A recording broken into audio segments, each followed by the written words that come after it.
صل على سيدنا ومولانا محمد وعلى بسم اللہ الرحمن الرحیم۔ السلام علیکم ناظرین و سامعین کرام، پروگرام یاد الہی میں روزانہ عظیم ہستیوں کے تذکار پاک کیے جاتے ہیں، اور اس کے ساتھ ساتھ کچھ ایسے موضوعات پر گفتگو ہوتی ہے جن سے آپ کو رہنمائی حاصل ہوتی ہے۔ آج قرآن مجید فرقان حمید کے حوالے سے بالخصوص پہلی وحی اور غار حرا، اس پر بات ہوگی۔ اس سے پہلے اسماء الحسنہ، اللہ تعالیٰ کے اسماء مبارکہ میں سے ایک اسم مبارک الغفارو، بہت زیادہ معاف فرمانے والا، گناہوں کی بخشش فرمانے والا۔ تو اس اسم مبارک کی بہت برکتیں ہیں، چند ایک برکتوں کا ذکر کرتے ہیں۔ یا غفارو، جو شخص یا غفارو اللہ تعالیٰ کے اس اسم مبارک کی مداومت کرے گا، ہمیشہ پڑھتا رہے گا، اللہ تعالیٰ اس کے گناہ بخش دے گا اور اس کے نفس کی بری خواہشات دور ہوں گی، یعنی گناہوں کی بخشش کا ذریعہ بھی بنے گا اللہ تعالیٰ کا اسم مبارکہ، اور اللہ تعالیٰ گناہوں سے بچنے کی توفیق بھی عطا فرمائے گا۔ اسی طرح جو شخص جمعۃ المبارک کے دن جمعہ کی نماز کے بعد 100 مرتبہ یا غفارو اغفر لی ذنوبی، یا غفارو اغفر لی ذنوبی پڑھے گا، یعنی اے معاف فرمانے والے میرے گناہوں کو معاف فرما دے، اللہ تعالیٰ اس کو بخش دے گا، اور آخرت میں بھی وہ اللہ تعالیٰ کے لطف و مغفرت کا امیدوار بنے گا۔ اسی طرح جو شخص نماز عصر کے بعد روزانہ یا غفارو اغفر لی ذنوبی پڑھے گا تو اللہ تعالیٰ ان لوگوں کے زمرے میں سے داخل فرمائے گا جن پر اللہ تعالیٰ خاص اپنی رحمت، فضل، کرم فرمائے گا، بخشش فرمائے گا۔ اسی طرح جو شخص اللہ تعالیٰ کے اس اسم مبارک یا غفارو کو جمعۃ المبارک کے بعد، جمعہ کی نماز کے بعد 100 مرتبہ پڑھے گا یا غفارو، تو اس کے لیے مغفرت کے آثار پیدا ہوں گے، تنگی اس کی ختم ہوگی، اور بے گمان اسے رزق ملے گا، وہاں سے اللہ تعالیٰ رزق عطا فرمائے گا جہاں اس کا گمان بھی نہیں ہوگا۔ اسی طرح جو غصہ کرتے ہیں لوگ، بہت زیادہ ہائپر ہو جاتے ہیں، ان کے لیے، غصہ کرنے والوں کے لیے یہ اسم مبارک یا غفارو پڑھا جائے اور وہ خود بھی پڑھیں تو ان کا غصہ زائل ہو جائے گا۔ اگر کوئی شخص اپنے اموال میں، مال و منال میں اضافہ چاہتا ہو، مال و دولت میں، تو وہ اسم مبارک یا غفارو کا کثرت سے ورد کرے، انشاءاللہ اس اسم مبارک کے ورد کی برکت سے اس کے اموال اور مال و منال میں اضافہ ہوگا۔ اسی طرح اگر کسی شخص کے ہاں اولاد نہ ہوتی ہو اور وہ بے اولادی کے باعث غمگین رہتا ہو، تو وہ اللہ تعالیٰ کا اسم مبارک یا غفارو کثرت سے پڑھتا رہے، اس کا ورد کریں، انشاءاللہ اس اسم مبارک کے ورد کی برکت سے اس کی بے اولادی کا غم دور ہو جائے گا، اور اللہ تعالیٰ اپنے فضل سے اسے نیک اور صالح اولاد عطا فرمائے گا۔ اسی طرح اللہ پر کامل یقین رکھتے ہوئے یہ اسماء مبارکہ ان کا ورد کیا جائے۔ اگر کوئی شخص رزق کی تنگی کے باعث فقر و فاقہ کی تکلیف سے دوچار ہے، افلاس کا شکار ہے، غربت کا شکار ہے، اور کھانے پینے کے معاملات، اس حوالے سے بھی فقر و فاقہ اسے برداشت کرنا پڑتا ہے، کبھی مل گیا کبھی نہ ملا، تو اللہ تعالیٰ کے اسم مبارک یا غفارو اس کا بکثرت ورد کرے، انشاءاللہ اللہ تعالیٰ اس اسم مبارک کے ورد کی برکت سے اس پر رزق کی فراخی کے دروازے کھول دیں گے، اس پر رزق کی فراخی کے دروازے کھل جائیں گے، رزق وسیع ہو جائے گا اور اس کی پریشانیوں کا خاتمہ ہوگا۔ اسی طرح اگر کوئی شخص اللہ تعالیٰ کے اسم مبارک یا غفارو اس کو کثرت سے پڑھے گا تو اللہ تعالیٰ اپنے فضل و کرم سے اسے ایسا مقام و مرتبہ عطا فرمائے گا کہ اس کی ہر مراد پوری ہوگی، وہ اللہ تعالیٰ سے جو مانگے گا پائے گا، اور جو طلب کرے گا اسے وہ حاصل ہوگا۔ اور جو شخص اللہ تعالیٰ کے اسم مبارک یا غفارو کا بکثرت ورد کرے گا تو وہ توبہ اور استغفار کا طالب ہوگا، مغفرت الہی کا طلبگار بنے گا، اللہ تعالیٰ کی محبت اس کے دل میں پیدا ہوگی، گناہ پھر کم ہوں گے، اللہ تعالیٰ یہ توفیق عطا فرمائے گا، اور اگر بھولے سے کوئی خطا سرزد ہو بھی گئی تو فوراً توبہ استغفار کرتا رہے گا۔ یعنی یا غفارو کی برکت سے اللہ تعالیٰ گناہوں سے بچنے کی توفیق عطا فرمائے گا۔ بحیثیت انسان اگر خطا کر بھی بیٹھا تو توبہ اور استغفار کی توفیق عطا فرمائے گا۔ تو یوں یہ اللہ تعالیٰ کے اسم مبارک بڑی رحمتوں برکتوں والا ہے۔ اگر کوئی شخص کسی مقدمے میں پھنسا ہوا ہے اور مقدمے میں راضی نامہ کر کے تصفیہ کر لینا چاہتا ہے، لیکن دوسرا فریق جو ہے وہ نہیں مان رہا، تو پھر ظہر کی نماز کے بعد 3000 مرتبہ اللہ تعالیٰ کا یہ اسم مبارک یا غفارو پڑھے اور پھر دعا کرے، انشاءاللہ اس کا مقصد اسی وقت اسے حاصل ہوگا اور فریق ثانی خود اس سے راضی نامے اور تصفیہ کے لیے بات کرے گا۔ اور جو شخص نماز جمعہ کے بعد 100 مرتبہ اس اسم مبارکہ کو پڑھے گا تو دیگر رحمتوں برکتوں کے دروازے بھی کھل جائیں گے، اللہ تعالیٰ کی طرف سے مغفرت کے آثار ظاہر ہوں گے، ہر تنگی ختم ہوگی اور بے شمار رزق حاصل ہوگا۔ یہ چند ایک برکتیں ہیں، آپ ضرور اپنے معمول کا حصہ بنائیے اللہ تعالیٰ کے اسم مبارک یا غفارو اس کو، اور اپنے اعزاء اقربا رشتہ دار دوست احباب پڑوسی محلہ دار امت مسلمہ کو بتائیے، ان تک یہ شیئر کیجیے۔ انشاءاللہ میرے آپ کے ہمارے بتانے سے ہمارے کسی بھی مسلمان بہن بھائی کسی مسلمان فرد کا فائدہ ہوتا ہے، یہ ہمارے لیے دین و دنیا آخرت میں بھلائی، فائدہ، نجات اور شفا کا باعث ہوگا۔ اللہ سبحانہ و تعالی ہمیں آسانیاں عطا فرمائے، آسانیاں بانٹنے والا بنائے اور ہمیں مشکلات سے ہماری حفاظت فرمائے، آمین۔ جی ناظرین و سامعین، غار حرا، پہلی وحی، قرآن مجید فرقان حمید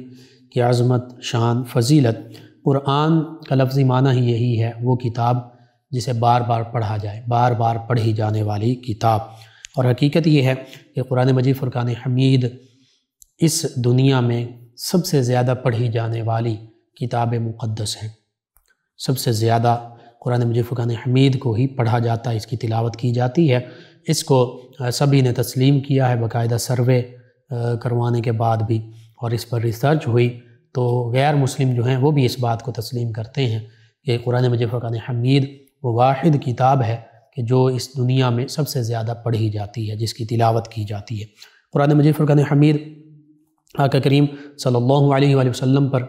نازل ہوا، تمام صحائف اور کتب سماویہ میں سب سے آخری کتاب ہے، سب سے آخری آسمانی کتاب، جو سب سے آخری نبی، سب سے آخری رسول ہمارے آقا مولا صلی اللہ علیہ وآلہ وسلم کی ذات بابرکات پر نازل ہوئی۔ تو یہ حقیقت ہے کہ نبی رحمت صلی اللہ علیہ وآلہ وسلم خاتم النبیین ہیں، خاتم المرسلین ہیں، آخری نبی ہیں، آخری رسول ہیں۔ آپ کے بعد تا قیامت کوئی اور نیا نبی، کوئی نیا رسول کسی نے نہیں آنا۔ اگر کوئی نبوت اور رسالت کا دعویٰ کرتا ہے تو پھر وہ جھوٹا ہے، وہ کذاب ہے، وہ دجال ہے۔ آقا کریم صلی اللہ علیہ وآلہ وسلم نے ارشاد فرما دیا تھا کہ میرے بعد 30 کا خاص طور پر فرمایا کہ 30 ایسے لوگ ہوں گے جو جھوٹے ہوں گے، دجال ہوں گے، کذاب ہوں گے، جو نبوت کا جھوٹا دعویٰ کریں گے، اور فرمایا کہ حالانکہ میں آخری نبی ہوں، میرے بعد کوئی نبی نہیں۔ فرما گئے یہ ہادی لا نبی بعدی۔ آقا کریم صلی اللہ علیہ وآلہ وسلم نے ارشاد فرما دیا کہ میں ہی ہادی ہوں، ہدایت کا پیغام لوگوں تک پہنچانے والا ہوں، میرے ہی ذریعے اور وسیلے سے اب تا قیامت لوگوں کو ہدایت عطا ہوگی، اور جو مجھ سے پھر جائے گا، یعنی ختم نبوت، ختم رسالت اور آقا کریم صلی اللہ علیہ وآلہ وسلم کی سچی نبوت اور رسالت، ختم نبوت، ختم رسالت پر ایمان نہیں لائے گا، وہ ہدایت نہیں پا سکے گا، وہ پھر گمراہ ہوگا، اور جو ختم نبوت پر ایمان نہیں لاتا وہ مسلمان ہی نہیں ٹھہرتا، مسلمان ہی نہیں رہتا، دائرہ اسلام سے خارج ہو جاتا ہے۔ بہرحال آقا کریم صلی اللہ علیہ وآلہ وسلم آخری نبی ہیں، قرآن مجید فرقان حمید آخری کتاب ہدایت ہے۔ اب کوئی بھی ہدایت چاہتا ہے تو آقا کریم صلی اللہ علیہ وآلہ وسلم کے در اقدس پر حاضر ہونا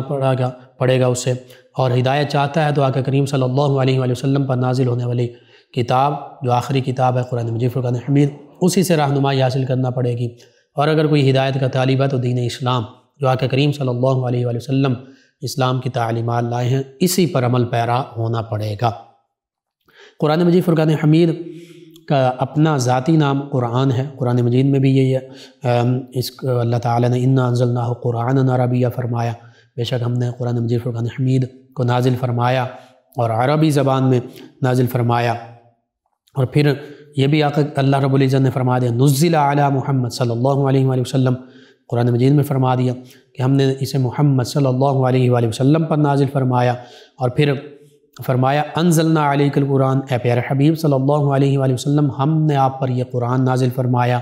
تو قرآن کا نام جن پر نازل ہوا، ساری چیزیں اس کا ذکر قرآن مجید فرقان حمید میں واضح طور پر موجود ہے۔ کس ماہ میں نازل ہوا، کس رات میں نازل ہوا، اس کا ذکر بھی ہے۔ شہر رمضان الذی انزل فیہ القرآن، اللہ فرماتا ہے یہ رمضان المبارک کے بابرکت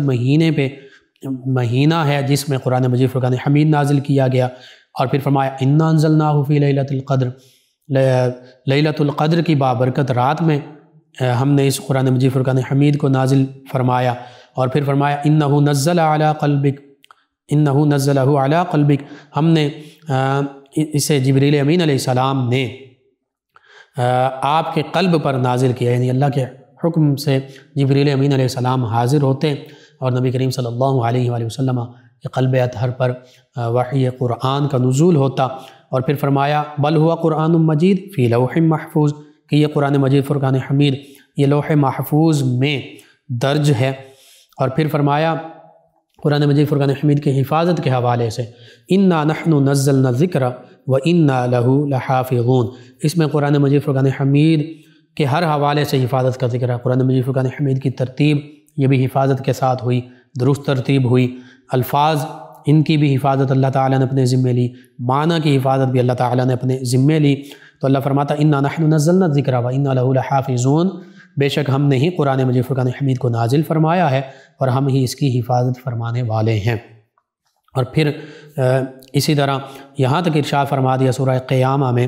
کہ ان علینا جمعہ وقرآنہ فاذا قرأناہ فاتبع قرآنہ ثم ان علینا بیانہ، کہ بے شک اس قرآن مجید فرقان حمید کو جمع کرنا اور اسے پڑھانا یہ بھی ہمارے ذمے ہے۔ تو جب ہم اسے پڑھیں تو آپ اس کے پڑھے جانے کی طرف متوجہ رہیں۔ اللہ رب العزت نے آقا کریم صلی اللہ علیہ وآلہ وسلم پر قرآن نازل فرمایا، جبریل امین علیہ السلام اس کا واسطہ بنے۔ تو اللہ فرما رہا جب ہم اسے پڑھیں تو پھر آپ اس کے پڑھے جانے کی طرف متوجہ رہیں۔ پھر فرمایا کہ پھر بعد میں اس کی وضاحت بھی ہمارے ہی ذمے ہے۔ قرآن مجید فرقان حمید کی وضاحت، قرآن مجید کی آیات بینات، ایک آیت مبارکہ دوسری آیت یا دوسری آیات بینات اس کی وضاحت فرما رہی ہوتی ہیں، اور پھر آقا کریم صلی اللہ علیہ وآلہ وسلم کے فرمان مبارکہ سے بھی اس کی وضاحت ہوتی ہے۔ اب قرآن بھی وحی ہے، آقا کریم کا فرمان بھی وحی ہے، فرق صرف اتنا ہے قرآن مجید فرقان حمید وہ وحی ہے جس کی تلاوت کی جاتی ہے، اور آقا کریم صلی اللہ علیہ وآلہ وسلم کا فرمان مبارکہ وحی غیر مطلوع، یعنی جس کی تلاوت نہیں کی جاتی۔ تو پھر اللہ رب العزت کے ان فرامین مبارکہ سے پتہ چلتا ہے کہ قرآن اس کتاب مقدس کا نام بھی اللہ نے رکھا، نازل بھی اللہ نے یہ کتاب مجید جو ہے قرآن مجید فرقان حمید نازل بھی خود اللہ نے فرمائی، اپنے فرشتے جبریل امین علیہ السلام کے ذریعے آقا کریم صلی اللہ علیہ وآلہ وسلم پر نازل ہوئی، آقا کریم صلی اللہ علیہ وآلہ وسلم کے قلب اطہر پر نازل ہوئی، اور پھر اس کی حفاظت کا ذمہ بھی اللہ رب العزت نے لیا، اور پھر لوح محفوظ میں بھی یہ درج ہے، محفوظ ہے، اور پھر اس کا جمع کرنا، اس کی تدوین، اس کا پڑھانا، اس کی وضاحت یہ بھی اللہ نے اپنے ذمے لی۔ پتہ چلا کہ قرآن مجید فرقان حمید کی ترتیب، تدوین، اس کی حفاظت، سارے معاملات اللہ تعالیٰ نے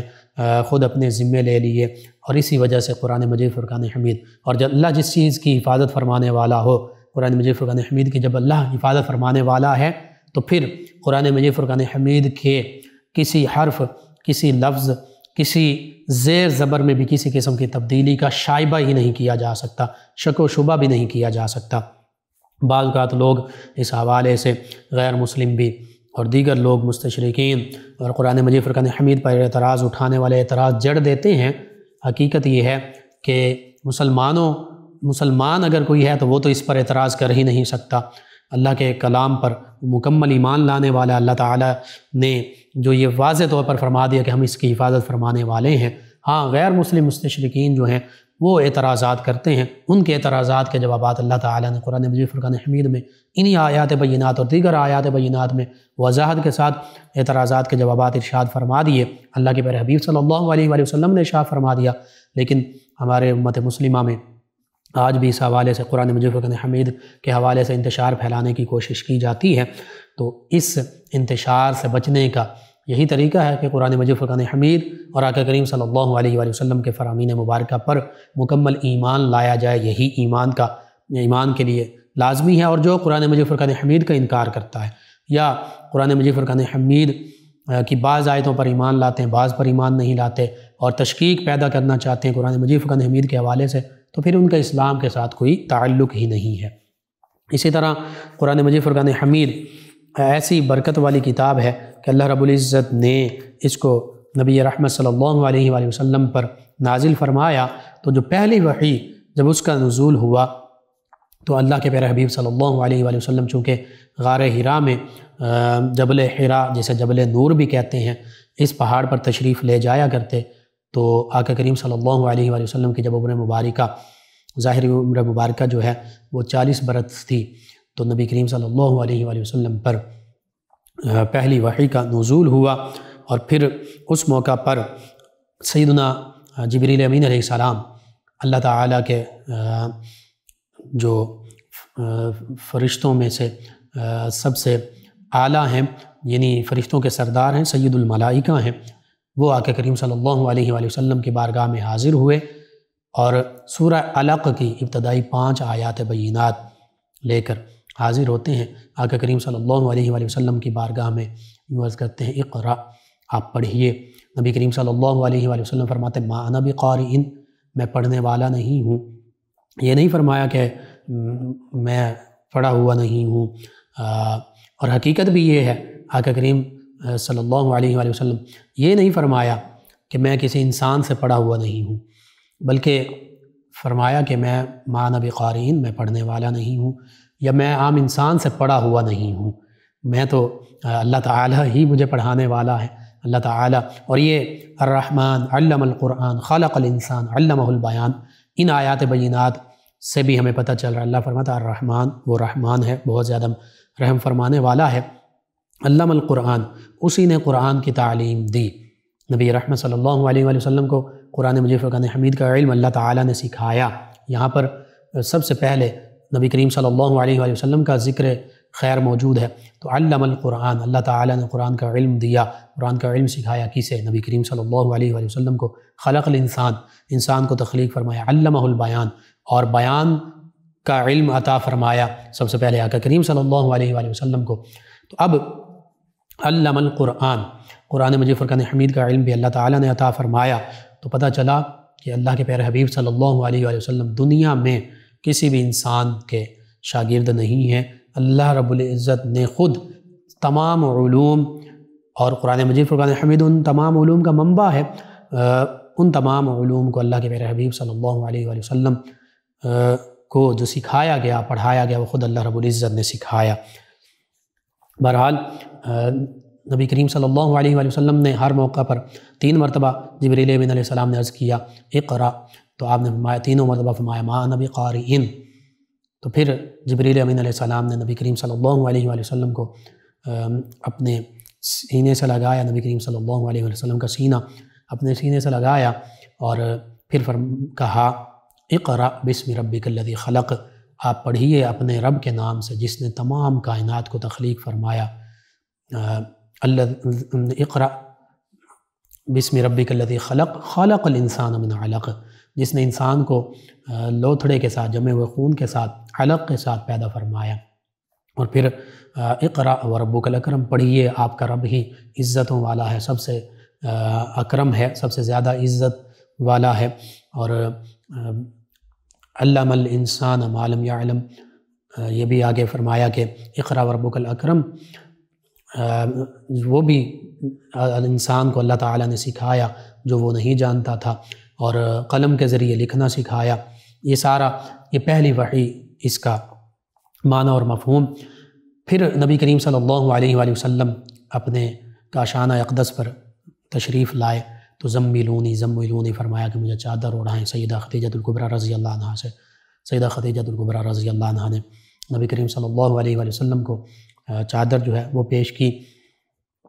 اس پہلی وحی کے نزول سے پہلے احادیث مبارکہ کے مطابق آقا کریم صلی اللہ علیہ وآلہ وسلم کے فرامین مبارکہ کے مطابق ہمیں یہ پتہ چلتا ہے آقا کریم صلی اللہ علیہ وآلہ وسلم کا شق صدر ہوا، یعنی آقا کریم صلی اللہ علیہ وآلہ وسلم اس کائنات میں تمام مخلوقات میں سب سے افضل و اعلیٰ ہیں، سب سے برتر و بالا ہیں۔ اللہ تعالیٰ نے آپ کو سید البشر بھی بنایا، تمام انسانوں کے سردار، اور نور بھی بنایا، اور ایسا نور کہ نوریوں کے سردار بھی آپ کے غلام ہیں سیدنا جبریل امین علیہ السلام۔ اور پھر جہاں نوریوں کے سردار رک جاتے ہیں سدرۃ المنتہا پر پہنچ کر، اس سے بھی آگے آقا کریم صلی اللہ علیہ وآلہ وسلم تشریف لے جاتے ہیں، یعنی نوریوں کے سردار کے بھی سردار آقا کریم صلی اللہ علیہ وآلہ وسلم ہیں۔ نورانیت ایسی اعلیٰ و رفع، اور بشریت بھی اعلیٰ و رفع کہ کسی عام انسان کی طرح نہیں ہے، سید البشر ہیں، تمام انسانوں کے سردار ہیں۔ تو نبی کریم صلی اللہ علیہ وآلہ وسلم کے قلب اطہر کو مزید اللہ تعالیٰ نے اس میں حکمتیں تھیں۔ شق صدر کا معاملہ ہوا، نبی کریم صلی اللہ علیہ وآلہ وسلم کے سینہ مبارکہ کو چاک کیا گیا، اور پھر قلب اطہر کو سیدنا جبریل امین علیہ السلام حاضر ہوئے اور اس کو مزید کامل حکمتوں سے، نورانیت سے بھرا گیا، تاکہ پہلی وحی کا جو بار ہے وہ آقا کریم صلی اللہ علیہ وآلہ وسلم اس کے متحمل ہو سکیں۔ تو پھر حالانکہ آقا کریم صلی اللہ علیہ وآلہ وسلم پہلے بھی اللہ رب العزت کی بارگاہ میں سب سے عزت اور تکریم والے ہیں، نور والے ہیں، سارے یہ معاملات، یہ سارے اوصاف حاصل ہیں، لیکن بالخصوص دوبارہ یہ عمل ہوا۔ اور شق صدر کے حوالے سے یہ بھی ملتا ہے کہ 3 سے 4 مرتبہ شق صدر واقع معراج سے پہلے بھی ہوا، بچپن میں بھی ہوا۔ بہرحال یہ اللہ تعالیٰ کی حکمتیں اس میں ہیں۔ نبی کریم صلی اللہ علیہ وآلہ وسلم نے غار حرا کو منتخب فرمایا، اس میں بھی علماء نے پھر چند حکمتوں کا ذکر کیا کہ یہ غار جو ہے، اس کا غار حرا کا منہ جو ہے وہ قبلہ کی طرف، کعبہ کی طرف تھا، اور پھر اس میں تنہائی بھی میسر تھی، اور تھوڑا سا یہ مکہ مکرمہ سے دور بھی تھا، شور و غل کا بھی معاملہ نہیں تھا، تنہائی بھی تھی، اور پھر ایسی جگہ پر، مقام پر موجود تھا کہ کعبۃ اللہ کی زیارت بھی وہاں سے ہوتی تھی۔ تو آقا کریم صلی اللہ علیہ وآلہ وسلم نے انہی 3 وجوہات، خاص طور پر ان کے باعث اور بھی حکمتیں ہو سکتی ہیں، علماء نے جن حکمتوں کا ذکر کیا، تنہائی اور کعبۃ اللہ واضح نظر آ رہا ہے، مکہ مکرمہ سے تھوڑی سی دوری جہاں شور و غل نہیں ہے، کوئی تنگ نہیں کر سکتا، کوئی معاملہ ایسا نہیں ہے، اور آقا کریم صلی اللہ علیہ وآلہ وسلم پھر یہاں تشریف لایا کرتے، کئی راتیں قیام فرمایا کرتے، کئی دن قیام فرمایا کرتے، کھانے پینے کا سامان ساتھ ہوتا، جب وہ کھانے پینے کا سامان ختم ہو جاتا آقا کریم صلی اللہ علیہ وآلہ وسلم دوبارہ اپنے کاشانہ اقدس پر تشریف لے جایا کرتے، دوبارہ کھانے پینے کا سامان لے آیا کرتے۔ بعض اوقات سیدہ خدیجہ الکبریٰ رضی اللہ عنہا حاضر ہوتی، وہ کھانے پینے کے انتظام اور سامان لے کر آتی، انتظام کرتی۔ تو بہرحال غار حرا جو ہے یہ مکہ مکرمہ کا بہت ہی مبارک، بعظمت اور فضیلت والا مقام ہے، مقدس مقام ہے۔ آج بھی امت مسلمہ، مسلمان اس غار کی زیارت کرتے ہیں، اپنی آنکھوں کو ٹھنڈا کرتے ہیں، اور پھر برکتیں حاصل کرتے ہیں۔ نبی رحمت صلی اللہ علیہ وآلہ وسلم اللہ کے پیاروں کے ساتھ جو جو چیزیں، جن جن چیزوں کو نسبت حاصل ہو جاتی ہے، جن مقامات کو نسبت حاصل ہو جاتی ہے، وہ مقامات بھی بابرکت ہو جاتے ہیں، وہ بھی شعائر اللہ، اللہ کی نشانیوں میں شامل ہو جاتے ہیں۔ صفا مروہ کو سیدہ ہاجرہ رضی اللہ عنہا ان سے نسبت ہوئی، تو اللہ تعالیٰ نے سعی کا حکم دے دیا، یعنی وہاں پر دوڑتے ہیں۔ اسی طرح مقام ابراہیم، سیدنا ابراہیم علیہ السلام نے وہاں کھڑے ہو کر کعبۃ اللہ کو تعمیر فرمایا، مقام ابراہیم کے بارے میں فرمایا وَاتَّخِذُوا مِن مقام ابراہیم مصلی، اس کو مصلی یعنی عبادت کی، نماز کی جگہ بنا لیا جائے۔ اور مقام ابراہیم کی زیارت کرتے ہیں۔ حجر اسود جنت سے پتھر آیا کہ کریم صلی اللہ علیہ وآلہ وسلم نے بھی چوما اس کو، تو وہ ہمارے لیے بھی قابل تعظیم ہو گیا، اللہ کی نشانیوں میں سے بن گیا، ہم اس کو چومتے ہیں۔ کعبۃ اللہ اللہ کے نبی سیدنا آدم علیہ السلام نے، فرشتوں نے تعمیر کیا، سیدنا آدم علیہ السلام نے تعمیر کیا، سیدنا ابراہیم علیہ السلام نے تعمیر کیا۔ بظاہر وہ پتھروں سے ہی بنا ہے، لیکن اللہ کے حکم سے تعمیر ہوا، انبیاء کرام علیہ السلام نے تعمیر کیا، قبلہ بن گیا، کعبہ بن گیا، ہم اس کی طرف رک کر کے نماز پڑھتے ہیں، ہمارے لیے وہ عظمت اور شان والا مقدس مقام بن گیا۔ تو یہ ساری نسبتیں اللہ کے انبیاء کرام علیہ السلام، آقا کریم صلی اللہ علیہ وآلہ وسلم، حتیٰ کہ صحابہ کرام، اہل بیت کرام، اولیاء کاملین سے جن چیزوں کو بھی نسبت حاصل ہو جاتی ہے وہ بابرکت ہو جاتی ہیں۔ سیدنا یوسف علیہ السلام کی قمیض ایسی بابرکت ہے کہ یعقوب علیہ السلام کی آنکھوں سے لگتی ہے تو بینائی حاصل ہو جاتی ہے، حالانکہ یعقوب علیہ السلام خود اللہ کے نبی ہیں۔ تو یہ اللہ تعالیٰ ان چیزوں کا ذکر فرما رہا ہے قرآن مجید میں، پھر احادیث مبارکہ میں ان کے ذکر ہیں، اس وجہ سے کہ اللہ تعالیٰ کے پیاروں کے ساتھ، اللہ کے نبیوں کے ساتھ، انبیاء کرام علیہ السلام کے ساتھ، بالخصوص آقا کریم صلی اللہ علیہ وآلہ وسلم کے ساتھ، صحابہ کرام اہل بیت کرام علیہ رضوان کے ساتھ جو چیزیں نسبت رکھتی ہیں وہ اللہ کے پیاروں کی نسبت کے ساتھ وہ بھی بابرکت ہو جاتی ہیں۔ غار حرا کی لمبائی چوڑائی کے بارے میں، مسافت کے بارے میں علماء نے یہ لکھا کہ 4 گز لمبا ہے یہ غار، 2 گز چوڑا ہے، اور مکہ المکرمہ سے تقریباً 3 میل کے فاصلے پر ہے، یعنی 4 سے 5 کلومیٹر۔ اور پھر اب چونکہ مکہ المکرمہ پھیل چکا ہے تو اب یہ بالکل مکہ المکرمہ کی حدود میں آ چکا ہے، اس کے قریب ہے۔ اور غار حرا جس پہاڑ پر واقع اسے جبل حرا بھی کہتے ہیں، جبل نور بھی کہتے ہیں، نور والا پہاڑ۔ اور اس میں جو علماء ہیں انہوں نے مختلف چیزیں لکھی۔ ایک تو سب سے بڑی بات یہ ہے کہ آقا کریم صلی اللہ علیہ وآلہ وسلم سے نسبت حاصل ہو گئی، تو اس لیے یہ جبل نور بن گیا، نور والا پہاڑ بن گیا۔ اس کے علاوہ یہ بھی علماء نے لکھا کہ کوہ طور پہاڑ کا یہ ٹکڑا ہے، جب وہ پھٹا تو یہ ٹکڑا یہاں اللہ تعالیٰ کی قدرت کاملہ سے موجود ہوا، یہ بھی بات ہو سکتی ہے بالکل۔ اور پھر یہ وہ غار ہے کہ جب آقا کریم صلی اللہ علیہ وآلہ وسلم ہجرت فرمانے لگے تو پھر اس غار نے آقا کریم صلی اللہ علیہ وآلہ وسلم سے التجا کی۔ مکاشفۃ القلوب میں اس کا ذکر ملتا ہے کہ اے اللہ کے پیارے حبیب صلی اللہ علیہ وآلہ وسلم، یا رسول اللہ صلی اللہ علیہ وسلم آپ میرے پاس تشریف لے آئیے۔ تو یوں غار ہوں، پہاڑ ہوں، یہ چیزیں بھی کائنات کی ہر چیز نبی کریم صلی اللہ علیہ وآلہ وسلم کو جانتی ہے، مانتی ہے، پہچانتی ہے، حتیٰ کہ محبت بھی رکھتی ہے۔ اسی طرح جبل احد کے بارے میں تو آقا کریم صلی اللہ علیہ وآلہ وسلم نے خاص طور پر فرما بھی دیا تھا کہ یہ احد پہاڑ ہم سے محبت کرتا ہے، ہم اس سے محبت کرتے ہیں۔ اسی طرح نبی کریم صلی اللہ علیہ وآلہ وسلم غار ثور میں بھی 3 دن 3 راتیں قیام فرمائیں، وہ بھی بابرکت ہو گیا۔ اب علماء اس بارے میں لکھتے ہیں کہ غار ثور بھی بڑا برکتوں والا ہے، بڑی فضیلتوں والا ہے، لیکن فرماتے ہیں کہ غار حرا اس کو زیادہ فضیلت اور برکتیں حاصل ہیں۔ اس کی وجہ یہ ہے کہ نبی کریم صلی اللہ علیہ وآلہ وسلم غار ثور میں 3 دن اور 3 راتیں قیام فرمایا تو اس کو بھی بابرکت بنا دیا، فضیلت والا بن گیا وہ۔ اور غار حرا میں زیادہ عرصہ آقا کریم صلی اللہ علیہ وآلہ وسلم قیام پذیر رہے، اس لیے غار حرا جو ہے یہ مزید برکتوں والا ہے۔ اور پھر امام عبداللہ بن محمد قرشی مرجانی علیہ رحمہ یہ انہوں نے مواہب اللدنیہ میں مختلف غار حرا کی برکتیں، فضیلتیں بیان کی ہیں، خصوصیات بیان کی ہیں۔ فرماتے ہیں کہ غار حرا کی طرف آنے والا جب اس پہاڑ پر جبل حرا پر چڑھتا ہے، جبل نور پر چڑھتا ہے تو یہ اپنی فضیلت کے باعث آنے والے کے غم کو دور کر دیتا ہے۔ اور جب اللہ تعالیٰ نے کوہ طور پر تجلی فرمائی تو وہ ٹکڑے ٹکڑے ہو گیا، اور ان ٹکڑوں میں سے ایک ٹکڑا یہ جبل حرا ہے، غار حرا والا پہاڑ ہے، جبل حرا، جبل نور۔ اور انہوں نے لکھا کہ اس غار میں ظہر کے وقت دعا کرنے والے کی دعا قبول ہوتی ہے، اور آواز دی جاتی ہے کہ جو شخص ہم سے دعا کرتا ہے ہم اس کی دعا قبول کرتے ہیں۔ جتنے بھی مقدس مقامات ہیں، فضیلت والے مقامات، ان پر دعائیں قبول ہوتی ہیں، تو یہاں پر بھی دعا لازمی قبول ہوتی ہے۔ اور پھر انہوں نے لکھا کہ حرا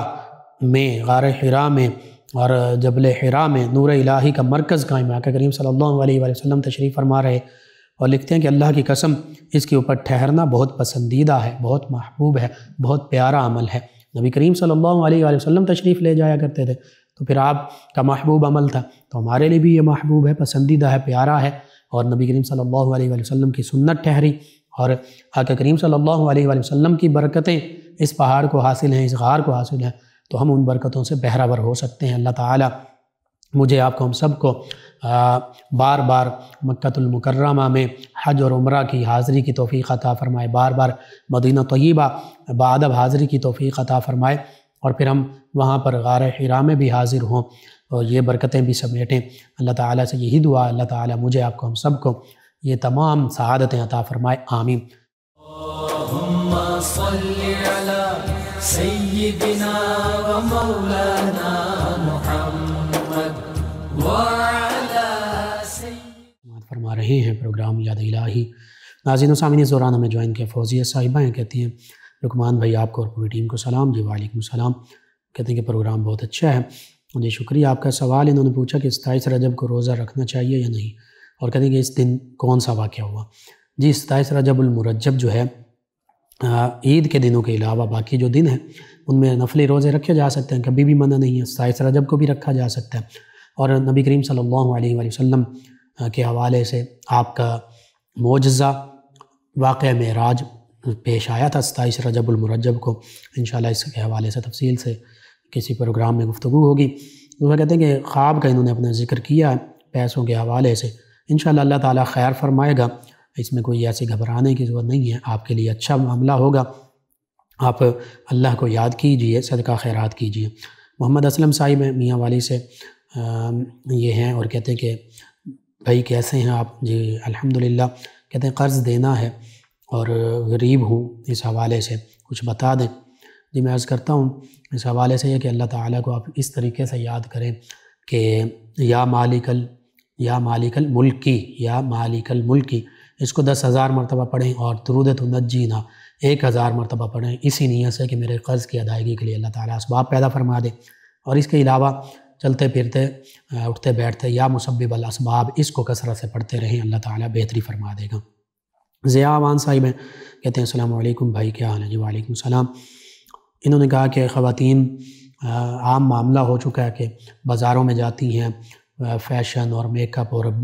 بغیر پردے کے ساتھ، اور پھر غیر محرم جو لوگ ہوتے ہیں جنہیں دکاندار ان سے ہنس کر باتیں کرتی ہیں، اس حوالے سے شریعت مطہرہ کیا ہماری رہنمائی کرتی ہے، یہ بتا دیں، اللہ تعالیٰ آپ کو جزائے خیر عطا فرمائے، اجر عظیم عطا فرمائے۔ جی میں یہی اس حوالے سے کہوں گا جو قرآن مجید فرقان حمید نے فرمایا ہے کہ وَقَرْنَ فِي بِيُوتِكُنَّ وَلَا تَبَرَّجْنَ تَبَرُّجَ الْجَاهِلِيَّةِ الْأُولَى۔ خواتین اسلام سے فرمایا کہ اے خواتین تم اپنے گھروں میں قرار پکڑو اور زمانے جاہلیت کی طرح زیب و زینت نہ دکھاتی پھرو، یعنی گھروں میں رہا جائے۔ خواتین کے لیے یہی ہے، عورت کا معنی یہ ہے چھپانے کی چیز۔ اللہ تعالیٰ نے اس کو عزت عطا فرمائی ہے، جو جتنی عزت عظمت والی چیز ہوتی ہے اس کو چھپایا جاتا ہے، اتنا پردے میں رکھا جاتا ہے۔ کعبۃ اللہ مقدس ہے، غلاف ہے اس کے اوپر، اسی طرح قرآن مجید فرقان حمید اس کو غلاف میں ڈھانپا جاتا ہے۔ تو عورت کا معنی ہی یہی ہے، چھپی ہوئی چیز، چھپائی جانے والی چیز، اور حقیقت یہی ہے کہ عورت کی عزت، عفت اور تقدس جو ہے وہ 4 دیواری میں ہی محفوظ ہیں، اور غض بصر کا اگر بامر مجبوری کہیں جانا پڑتا ہے خواتین کو، تو مردوں اور عورتوں دونوں کے لیے غض بصر یعنی نگاہوں کو نیچے رکھنے کا حکم ہے، اور پھر قرآن مجید فرقان حمید میں موجود ہے۔ ہم مومنین کی ماؤں کے لیے کو بھی فرمایا گیا، اگرچہ وہ کائنات کی مقدس ترین خواتین ہیں، حقیقت میں یہ خواتین اسلام کے لیے ان کے ذریعے سے تعلیم دی گئی ہے کہ اگر کبھی کسی مرد سے گھر میں وہ موجود ہیں، کوئی دروازہ کھٹکھٹاتا ہے، کوئی اور بچے بھی نہیں ہیں، مرد بھی گھر میں نہیں ہے، تو اب مجبوراً دروازے پہ جانا ہے، تو فرمایا گیا کہ ان سے نرم لہجے میں بات نہ کی جائے کہ جس کے دل میں مرض ہے اس کا دل کا مرض بڑھ جائے، تو پھر وہاں پر گھر میں بھی موجود ہوتے ہوئے غیر محرم سے اگر مجبوراً بات کرنی پڑ رہی ہے تو سخت لہجہ اپنایا جائے۔ تو پھر بازاروں میں کیا اس کا پھر کتنی زیادہ سختی ہوگی اس حوالے سے کہ بازار میں یوں بے پردہ جایا جائے اور ہنس کر باتیں کی جائیں، بالکل شریعت مطہرہ کے یہ خلاف ہے۔ ان کے علاوہ عثمان ظفر صاحب ہیں، کہتے ہیں انکل جی صدا سلامت رہیں، اور بیت صحبت کے بارے میں بتا دیں۔ ایک بیت طریقت ہے، آپ سلوک کی منازل طے کرنا چاہتے ہیں تو کسی اللہ کے نیک ولی کے ہاتھ پر بیعت ہوتے ہیں، اور پھر کسی اللہ کے ولی کے پاس بیٹھتے ہیں آپ، تو یہ بیت صحبت ہے۔ اسی طرح یعنی پیر تعلیم، پیر صحبت، پیر طریقت، تو بالکل اللہ کے جو نیک بندے ہیں، جو اللہ کے سچے ولی ہیں، جعلی عامل جعلی پیروں کی میں بات نہیں کر رہا، ان کے پاس بیٹھنا چاہیے۔ جو کامل اللہ کے ولی ہیں ان کی بیعت ہوں، ان سے فیوز و برکات حاصل کریں۔ ان کے علاوہ بھی اگر اولیاء اللہ آپ کو ملتے ہیں تو ان کی صحبت میں بیٹھ سکتے ہیں، وہ پیر صحبت ہوں گے اور یہ بیعت صحبت ہو جائے گی ان کی اگر آپ بیعت کرتے ہیں۔ ان کے علاوہ میں جوائن کیا ہے غلام مرتضیٰ صاحب نے 22 رجب کے کنڈوں کے حوالے سے پوچھا، اس میں ایصال ثواب ہے اور اِیصال ثواب کبھی بھی کیا جا سکتا ہے، صحابہ کرام علیہم رضوان کے حوالے سے بھی کیا جائے، اہل بیت کرام علیہم رضوان کے حوالے سے بھی کیا جائے، کوئی خاص تخصیص نہیں ہے، کسی دن کی بھی تخصیص نہیں ہے، جب مرضی کریں۔ اور دوسرا اللہ کے راستے میں خرچ کرنا ہے، وہ چھپا کر نہیں کہ یہیں پر کھایا جائے، یہیں وہ سب کو جو بھی آئے وہ لے کر بھی جا سکتا ہے، کھا بھی سکتا ہے۔ تو مختصراً یہی ہے کہ اِیصال ثواب اور اللہ کے راستے میں خرچ کرنا۔ ہاں اگر انما الاعمال بالنیات، اعمال کا دار و مدار نیتوں پر ہے، کوئی اگر کسی اور نیت سے کر رہا ہے، غلط نیت سے کر رہا ہے، تو اللہ رب العزت نیتوں کے حال جاننے والا ہے۔ عسکری بی بی ہیں، یہ کہتے ہیں سورہ اخلاص کے علاوہ کچھ اور سورہ پڑھ سکتے ہیں نماز میں؟ جی، سورہ اخلاص کے علاوہ دیگر صورتیں بھی پڑھ سکتے ہیں۔ ان کے علاوہ میں جوائن کیا ہے کہ ہمارے لیسنر انہوں نے کہا کہ اپنے گھر میں بہت ڈر لگتا ہے اور چکر وغیرہ آتے ہیں۔ جی، آپ سورہ بقرہ کی تلاوت گھر میں کیا کیجئے۔ اس کے علاوہ یا سلامو پڑھیں، صبح شام سورہ فاتحہ، آیت الکرسی اور 4 قل 3 مرتبہ پڑھیں، آخر 3 مرتبہ درود پاک پڑھ لیں۔ ایک اور لسنر ہے کاروبار کے حوالے سے، انہوں نے وظیفہ پوچھا ہے، کاروبار صحیح نہیں ہوتا، جواب نہیں ملتی، 3 نفلی روزے رکھیں اور نماز فجر کے بعد 10,000 مرتبہ یا رزاقو کی کثرت کریں، یہ پڑھیں۔ درود تنجینا بھی 1000 مرتبہ پڑھ سکتے ہیں، یا مسبب الاسباب بھی پڑھ سکتے ہیں، اللہ تعالیٰ بہتری فرما دے گا۔ اسد عبداللہ قادری چشتی صاحب ہے، کہتے ہیں السلام علیکم ورحمۃ اللہ وبرکاتہ۔ جی وعلیکم السلام ورحمۃ اللہ وبرکاتہ۔ کہتے ہیں لقمان بھائی آپ کی صحت اور تندرستی کے لیے دعا گو ہیں۔ جی شکریہ آپ کا۔ کہتے ہیں کہ یہ بتا دیں کہ لوگ کہتے ہیں کہ شام کے وقت پانی نہیں پینا چاہیے، کیا یہ کسی حدیث سے ثابت ہے؟ جی بالکل من گھڑت ہے، اپنی طرف سے لوگ اس طرح کی باتیں پھیلا دیتے ہیں، کوئی ایسا معاملہ نہیں، کہیں بھی منع نہیں ہے۔ کہتے ہیں اس معاملے میں امت مسلمہ کی رہنمائی کر دیجیے۔ میں نے عرض کر دیا۔ ظفر اقبال گجر صاحب ہے فیصل آباد سے، کہتے ہیں السلام علیکم، نائس پروگرام۔ جی وعلیکم السلام، شکریہ۔ محمد شیر صاحب ہے، کہتے ہیں لقمان صاحب آپ کو پوری ٹیم کو سلام۔ جی وعلیکم السلام، کہتے ہیں کہ